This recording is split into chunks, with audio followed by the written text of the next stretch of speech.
एक राज्य का राजा बड़ा परेशान था। उसके ऊपर बहुत सारी जिम्मेदारियां थीं। अपनी जिम्मेदारी के कारण वह दुखी रहता। उसके जीवन में एक पल का सुख नहीं था। वह अपने जीवन में बस सुख चाहता था। वह बेकार की झंझट में नहीं पड़ना चाहता था। वह चाहता था कि बिना किसी परेशानी के सब कुछ सही चलता रहे। एक दिन उसके राज्य में गुरु पधारे और गुरु के प्रवचन सुनने के लिए लोगों की भीड़ लगी रहती। तब राजा स्वयं गुरु के पास पहुंचा और कहा, गुरुदेव, क्या आप मेरी एक समस्या का समाधान कर सकते हैं?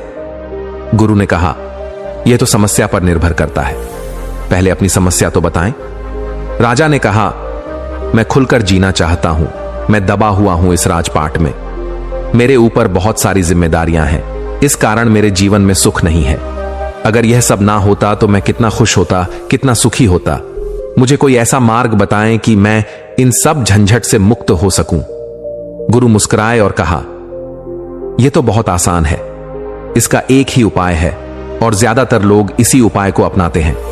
आप भी अपना लीजिए। राजा ने कहा, गुरुदेव जल्दी बताएं क्या उपाय है। गुरु ने कहा, तुम अपना राजपाट मुझे देकर अपनी जिम्मेदारियों से मुक्त हो जाओ और चले जाओ यहां से अपना सुखी जीवन जीने के लिए। तुम आजाद हो जाओ।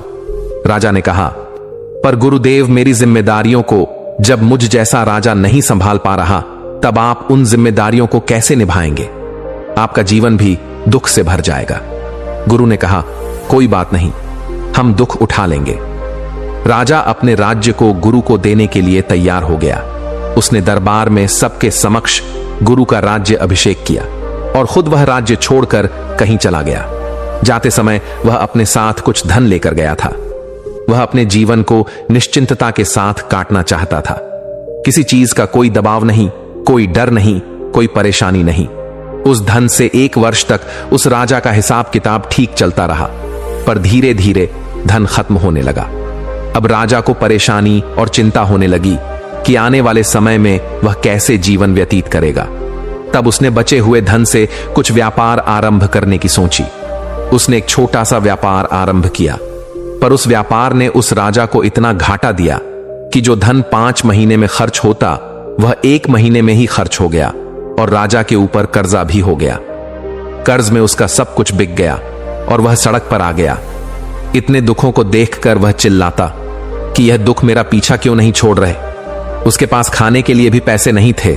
एक रात वह भूख से तड़प रहा था। तभी वहां एक राज्य की राजकुमारी गुजरी। राजकुमारी ने जब उस राजा को भूख से तड़पते हुए देखा तो उस पर राजकुमारी को बहुत दया आई। राजकुमारी ने उस राजा को भोजन कराया और पूछा कि आप कौन हैं? राजा ने अपने बारे में उसे कुछ नहीं बताया, पर राजकुमारी को वह राजा बहुत पसंद आ गया था। तब उसने कहा, मैं आपको पसंद करती हूं। अगर आप चाहें तो हम विवाह कर सकते हैं। मेरे पिता के बाद आप ही हमारे राज्य के राजा होंगे। राजा को लगा कि यह अपना जीवन सुधारने का एक बहुत अच्छा अवसर है। इसके बाद जीवन बहुत आराम से गुजरेगा।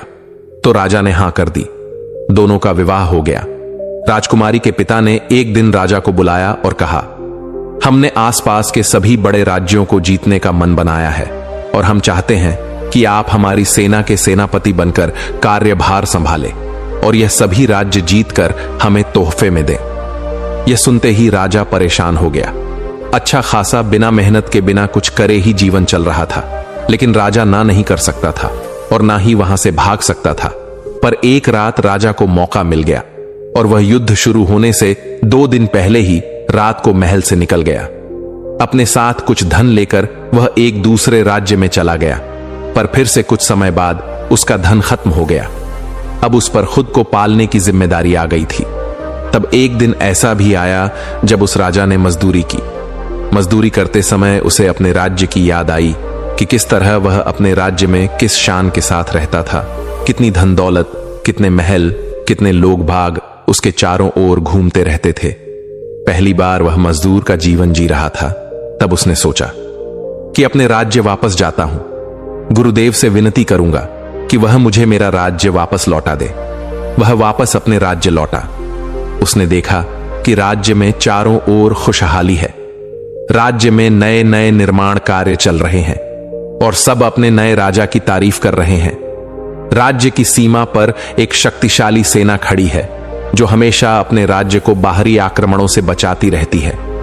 यह सब देखकर वह सीधे गुरु के पास पहुंचा और कहा, गुरुदेव, इस दुनिया में ना मुझे यहां पर सुख मिल रहा था, न मुझे यहां से भागकर सुख मिला। ऐसा क्यों हुआ गुरुदेव? गुरु ने कहा, सुख और दुख तुम्हारे भीतर होते हैं। यह जगह बदलने से नहीं बदलते, क्योंकि यह हमेशा तुम्हारे साथ ही चलते हैं। क्योंकि तुम नहीं बदल रहे तो तुम्हारे सुख और दुख कैसे बदलेंगे जो अपनी जिम्मेदारियों से भागते हैं। जिम्मेदारियां हमेशा उनके पीछे भागती हैं, उनसे वह कभी भी पीछा नहीं छुड़ा सकते। लेकिन जो जिम्मेदारियों को निभाते हैं, समझते हैं, जिम्मेदारियां उनकी शक्ति बन जाती हैं और तब उन्हें कहीं भागना नहीं पड़ता। गुरु ने एक चिड़िया की घोंसले की ओर इशारा करते हुए कहा, इस चिड़िया को देख रहे हो? यह घोंसला बनाती है ताकि इसके बच्चे घोंसले में सुरक्षित रह सकें। अगर यह इस जिम्मेदारी से भाग जाए तो क्या होगा? क्या इसके बच्चे बचेंगे या यह खुद बच सकेगी? आज यह सुरक्षित है और उसके बच्चे भी सुरक्षित हैं, तो यह इसकी जिम्मेदारी को पूरा करने की वजह से है, उसकी मेहनत की वजह से है। दुनिया में तुम कुछ भी करो, ना ही जिम्मेदारी और ना ही कर्म तुम्हारा कभी पीछा छोड़ेंगे। तुम राजा रहो या भिखारी, अगर तुम्हारे भीतर तुम्हारे मन में परिवर्तन नहीं होगा तो एक भिखारी जो दुख उठा रहा है वहीं दुख एक राजा भी उठा सकता है। और अगर हम भीतर से परिवर्तित हो जाते हैं तो एक राजा जो सुख उठाता है, भिखारी भी वही सुख उठा सकता है। भागने से कुछ नहीं होता, सिर्फ इतना ही हो सकता है कि तुम जिंदगी भर भागते रहो और तुम्हारी समस्याएं तुम्हारे पीछे भागती रहें। इसलिए सामना करो, खुद का सामना करो। जिसने खुद का सामना किया उसने खुद को पा लिया, खुद को जीत लिया। गुरु की बात सुनकर राजा को बात समझ आई और उसने कहा, आप सत्य कहते हैं, इतना भागते हुए भी मैंने कभी अपने आप को मुक्त महसूस नहीं किया। हमेशा लगता था कि अब पूरा पर रहा अधूरा ही। गुरु ने जब देखा कि राजा को अपनी गलती का एहसास हो गया है, तब गुरु ने राजा को उसका राज्य लौटा दिया और गुरु अपनी साधना में, अपनी यात्रा में वापस चले गए। अपने सांसारिक जीवन में या किसी भी जीवन में कभी भी बिना मकसद के अपनी जिम्मेदारियों से मत भागना, वरना समय कभी लौट कर नहीं आता। जो समय आप अभी भागने में गुजार देते हैं, उस समय को आप अपने आप को बनाने में भी निकाल सकते हैं। दोस्तों, उम्मीद है कि आपको इस कहानी से एक अच्छी सीख मिली होगी।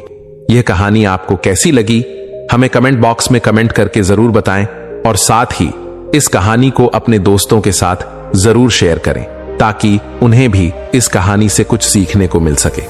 तो चलिए मिलते हैं एक और वीडियो में, तब तक के लिए अपना ख्याल रखें। धन्यवाद।